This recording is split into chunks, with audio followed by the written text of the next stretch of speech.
nghe chung nom cầm đồ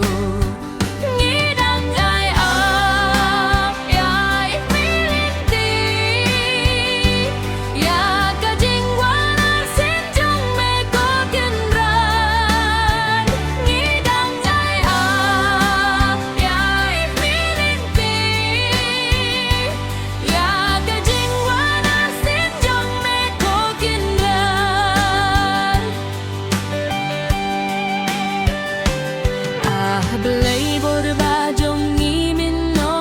no kajing kermen jong ngi lano lom nong galam jong ngi kat bangi dangsa kaja karye jong ngi kalong benjuja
Nam mela pun mi kas nam koridor ba